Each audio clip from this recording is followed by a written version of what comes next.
What do you mean Emily will own the company? I kept my tone even, though my hands tightened into fists beneath the table.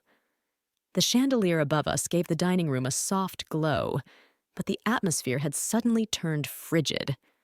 My father, Richard Caldwell, the same man whose company I had brought back from the brink, barely looked up from his meal as he continued slicing his steak. "Lauren, let's be realistic," he exhaled, sounding like he was breaking down something obvious for a child. "You're good with the technical stuff, but leadership just isn't your strong suit. We need someone who commands the room. Your sister's the obvious choice." Emily sat across from me, wine glass in hand, wearing a faint, self-satisfied smile in her expensive dress. She hadn't done anything to help when Caldwell Enterprises was barely hanging on, but now that we were seeing record profits, she was getting everything handed to her. "I'm the one who wrote the software that saved this company," I said, my voice suddenly sharper, slicing through the gentle clinking of silverware. "Without it, there wouldn't even be a company left to inherit." Dad just laughed, almost dismissively, then pulled out his wallet and tossed a crumpled bill onto the table. "Here, for your effort." I stared at the $50 sitting between my plate and my untouched wine glass. $50 for the years I'd worked into the night, coding until my eyes ached. For the endless sleepless weeks I'd spent sorting through the financial mess, creating the system that not only saved us, but propelled us to the top. $50 for the work that transformed Caldwell Enterprises from a dying relic into a $300 million powerhouse. My mother shifted in her chair, sending a quick look my way, but she stayed quiet. No one else said a word. I looked at my father, the man I had always looked up to, the one I'd spent my whole life trying to impress. And it hit me. This was never about who deserved it most. It was never about work, results, or loyalty. It was always about control. "I see." My voice came out softer than I meant. I picked up the bill, turned it over in my fingers, then tucked it into my napkin. I stood up. "Lauren, don't be dramatic," Dad scoffed, waving me off like I was a nuisance. I smiled politely. "I'm not being dramatic. I'm just excusing myself.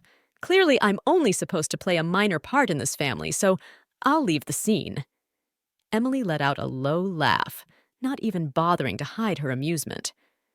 "Lauren," Mom started, but I was already heading out of the room, the sound of my heels echoing on the marble floor.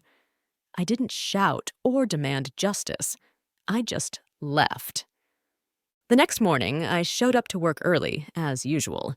The place felt different than it had a year ago. Back then, the atmosphere was heavy. People whispered about layoffs. Managers left before the company could fold. Now, thanks to my software, things were thriving. We'd automated tasks that used to take weeks, expanded globally, and landed major clients. But something was off today.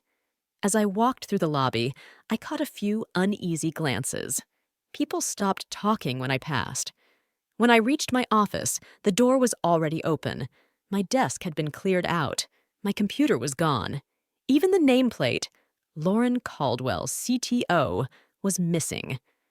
Emily was sitting in my chair, flipping through documents. She looked up with a bright, fake smile. "Oh, good morning, Lauren. Didn't Dad tell you? I'll be moving in here. You'll be reporting to me now." My stomach dropped, but I didn't let it show. "What's my new position?" I asked, keeping my voice even. Emily tilted her head, acting like she was thinking it over. "We'll figure something out. Maybe it's support." It's support. In the very company I'd rescued. She smirked. "Dad suggested you take some time off, too. Relax. Pick up a hobby. Don't worry, you'll still have a place here." I took a deep breath, my heart pounding in my chest.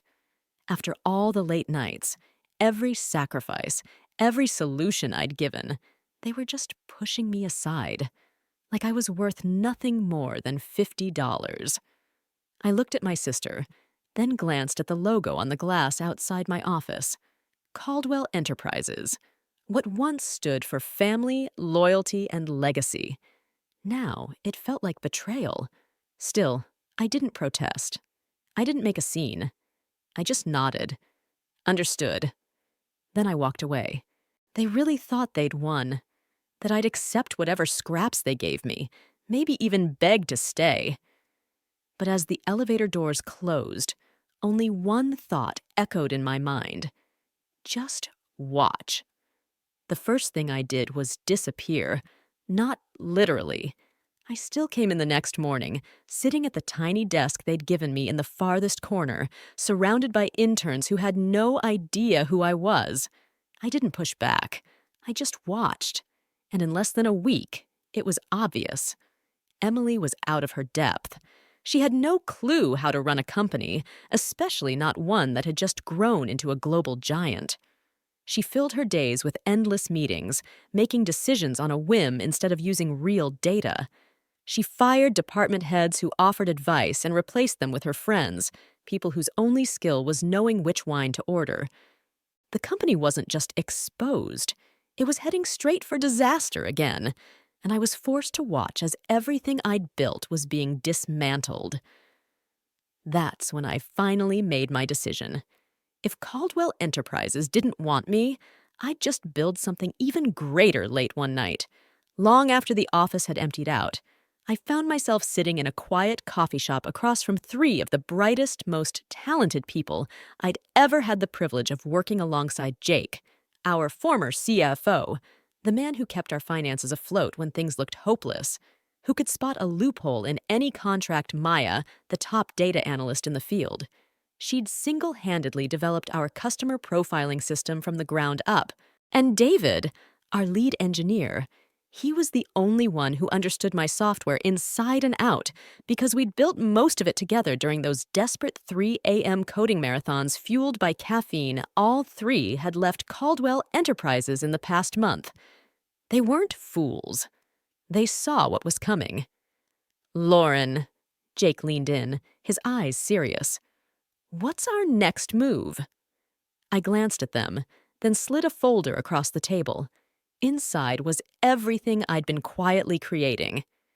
"We're starting something new," I told them, plain and simple. I didn't have to talk them into it. They were on board right away. There was one thing Emily and my father had missed. Sure, the software was registered under Caldwell Enterprises. On paper, they owned it. But I'd started writing the original code long before I ever shared it with the company. The most advanced version, the one with all the latest features, had never been uploaded to their system. It was still mine. The next month, I worked in silence, perfecting the code, making it more powerful, more efficient. When it was ready, I pitched it, but not to Caldwell Enterprises. I went straight to their competitors. Within 3 weeks, I had 3 offers on the table. By the end of the month, I'd signed a deal, a $50 million contract. Just like that, I wasn't just a competitor. I was their biggest threat. The first sign that Caldwell Enterprises was in trouble arrived quietly. One of their oldest clients, loyal for over 10 years, suddenly pulled out. Then another followed, and then another.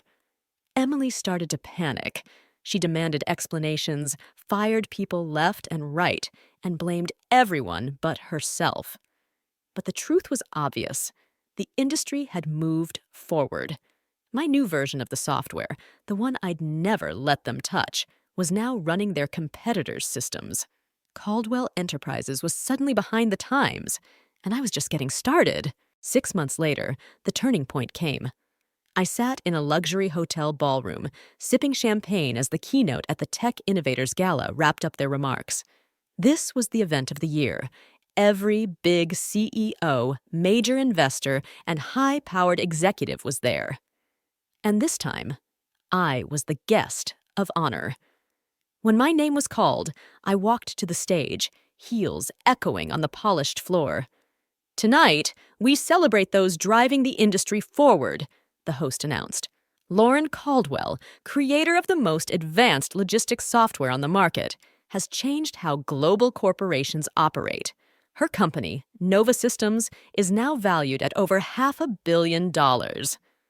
The applause was overwhelming, and as I looked across the crowd, my eyes landed on two familiar faces, my father and Emily, seated near the back. Their company was teetering on bankruptcy, and they both knew it. I smiled, not out of bitterness, not out of revenge, but because I finally understood the lesson they'd tried to force on me. I didn't need their approval. I had succeeded on my own terms, and this time there was nothing they could do to take it away. It had been exactly a year since that night my father tossed a wrinkled $50 bill at me and told me I wasn't good enough. A year since my sister's smug grin when she was handed the company I'd saved.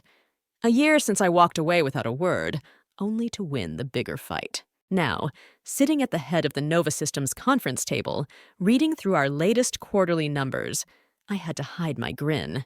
Revenue, $320 million. Market share, 48% and climbing. As for Caldwell Enterprises, they were bleeding out. I'd methodically stripped away every edge they once held. Their top clients had left. Their stock price had nosedived. And just a week ago, a leaked financial report made it official. They were close to collapse. That's when the moment I'd always imagined finally arrived. At exactly 10 a.m., my assistant's voice came through the intercom. "Lauren, your father and sister are here to see you." I leaned back, letting out a long breath. It had finally come to this. "Send them in." They entered looking like shadows of their former selves. Emily's designer clothes couldn't hide how tired she looked. My father, who'd always been so in control, suddenly seemed older, defeated. They knew they'd lost. "Lauren," my father started, keeping his voice as steady as he could. "We need to talk." I motioned for them to take a seat. They paused, probably realizing that for the first time they were on my turf. But they sat down. Emily fidgeted, tapping her nails on the arm of the chair, eyes on the floor. Dad took a breath. "Look, I know we've had our issues, but in the end, we're family. Caldwell Enterprises is in trouble. We need your help." There it was. I let the silence hang, just watching their discomfort grow. Then I finally spoke. "And what is it you're asking me to do?" He leaned forward. "We want to offer you a leadership position, something meaningful. I realize now we may have underestimated you." I raised an eyebrow. "Now you realize it?" Emily finally met my gaze, her voice tense. "Lauren, don't be petty. We really need you." I couldn't help it. I laughed. "You need me," I repeated. "That's interesting, since a year ago you said I wasn't fit to lead. You told me I was only good for technical work." My father looked irritated, but he tried to keep his composure. "You know how business is. We made decisions. But now, we have to look ahead. If you come back, we can rebuild Caldwell Enterprises together." There it was again, the need for control. They didn't want me back. They wanted to have power over me. "And what role are you offering?" I asked, acting curious, even though I already knew the answer wouldn't matter. Dad straightened, trying to sound official. "You'd be second in command, right under Emily." I just blinked in disbelief. Then I laughed, louder this time, unable to help myself. Emily's cheeks flushed red. "Lauren, be serious. You wrote some code, sure, but that doesn't mean you know how to run a company at this level." My laughter faded. I leaned forward, folded my arms on the desk, and let my words come out cold and measured. "Emily, my company is worth $500 million. Yours is days away from going under. Tell me again, which one of us doesn't know how to run a business?" The silence that followed was absolute and deeply satisfying. Dad cleared his throat, searching for dignity. "Lauren, please." And it was that word, please, that did it. The same man who once tossed money at me like I was just another employee, who never took me seriously, was now asking for help.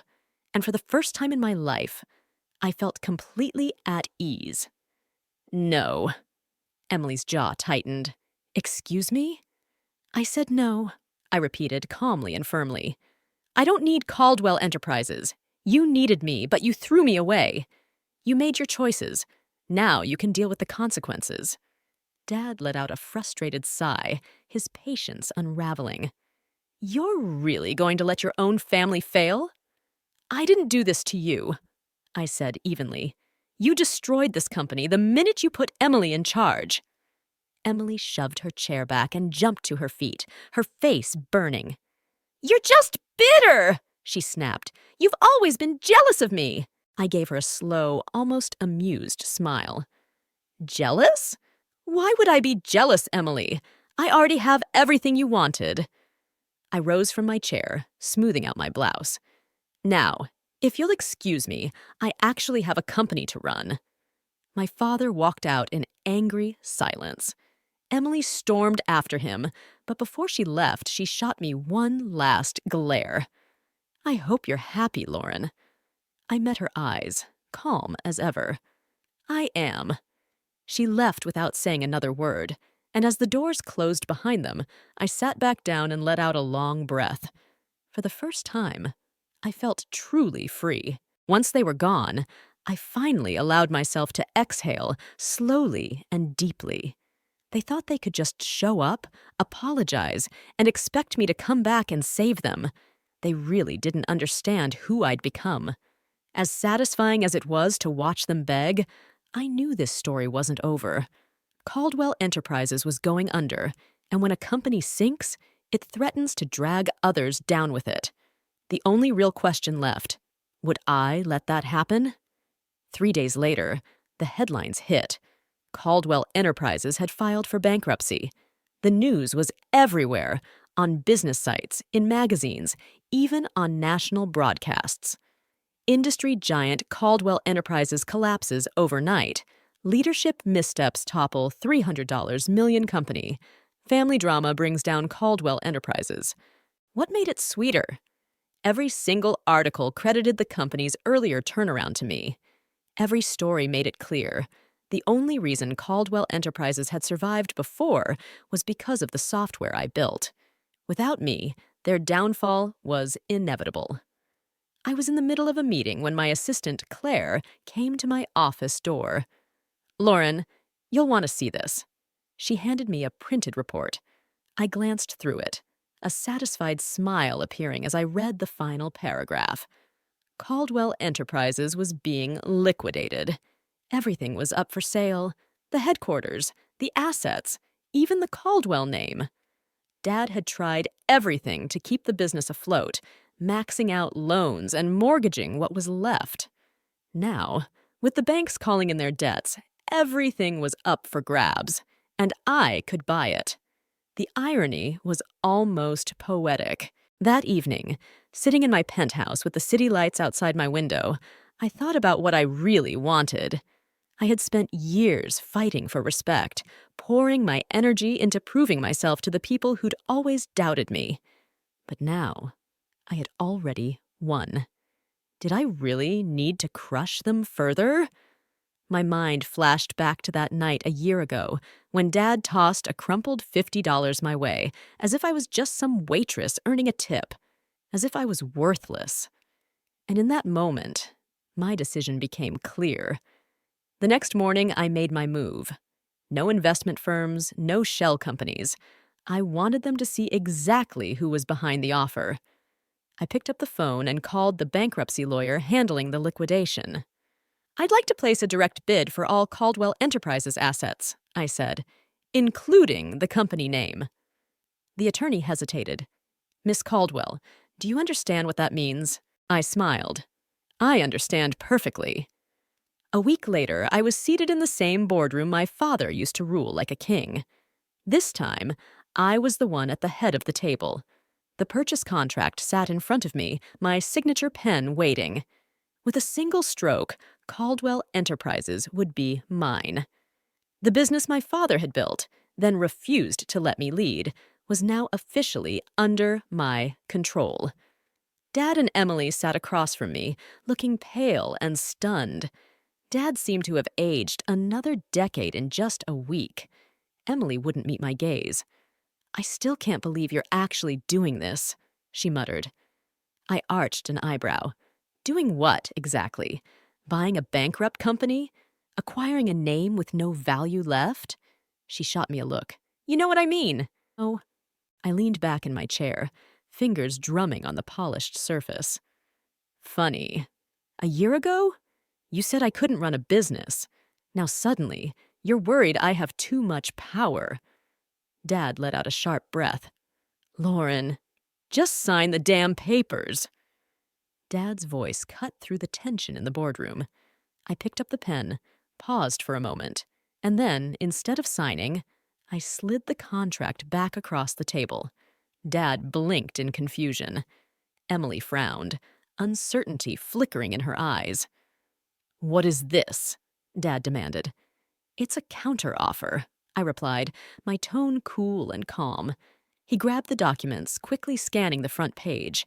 His eyes went wide as he realized what I'd done. You're dissolving Caldwell Enterprises? Emily's voice trembled. You're shutting it down? I couldn't help but smile. That's exactly right. My father looked like he was about to burst. Why would you do this? I leaned in, steady as ever. Because I don't need Caldwell Enterprises. I never did. But there's one thing I do want. I pointed to a single clause at the bottom of the last page. Dad followed my gesture, reading it carefully. Emily snatched the papers and read out loud, voice shaking. All remaining rights to the Caldwell name, patents, and intellectual property will be absorbed by Nova Systems and permanently retired. She glared at me, furious. You're not just buying the company, you're erasing it. I met her gaze without flinching.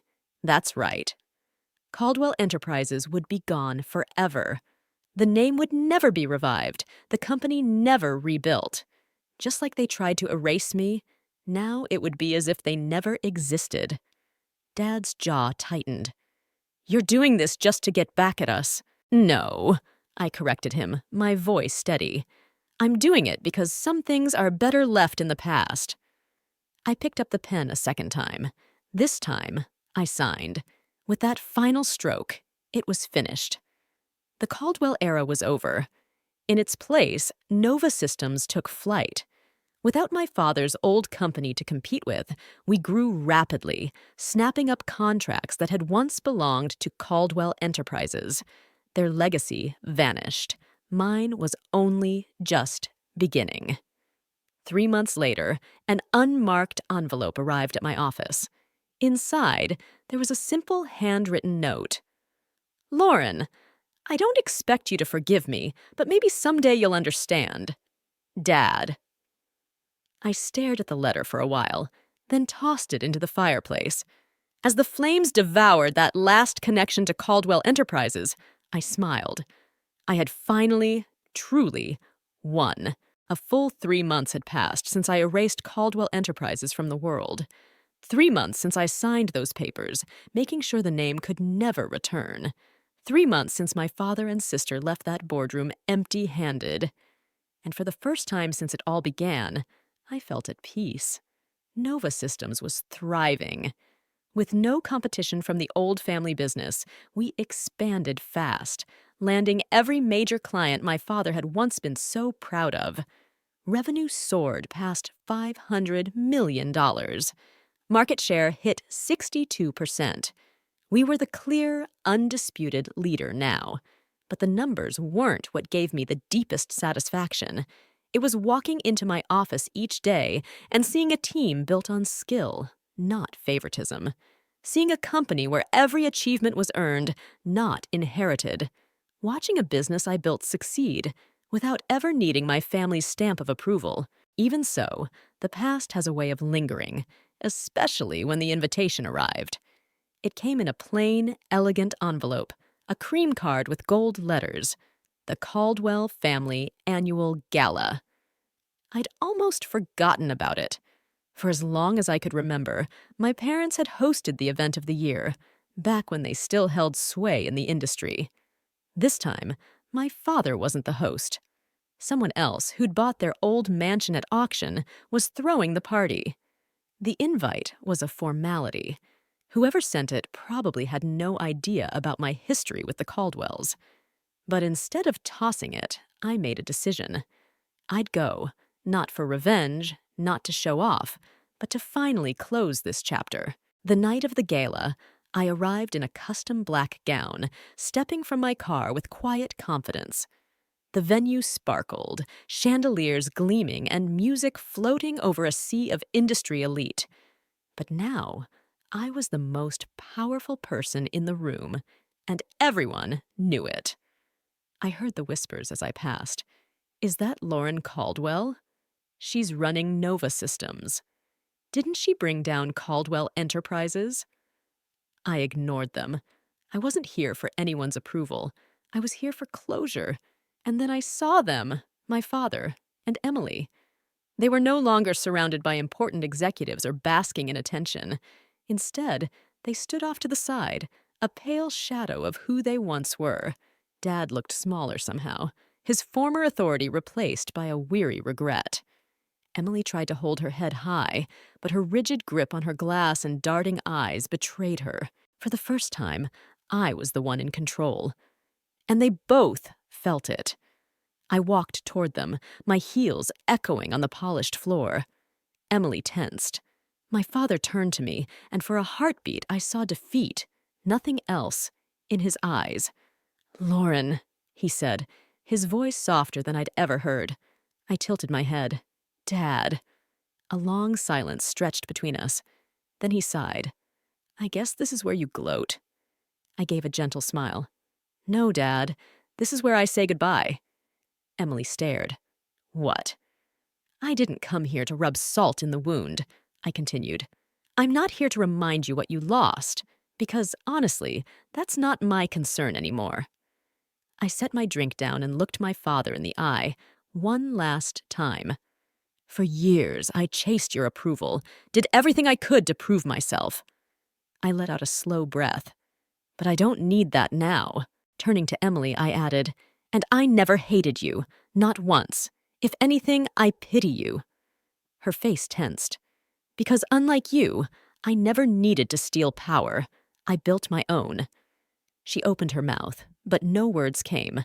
For once, Emily had nothing to say. I gave them one last look before turning away. Not out of anger, not for revenge, but because, for the first time, I was truly free. I left the gala without glancing back, with nothing left to prove. Because this was never about revenge. It was about becoming myself at last. And as I slipped into my car, heading back toward the life and legacy I'd built with my own hands, I smiled, because this wasn't the end of my story. It was the very beginning.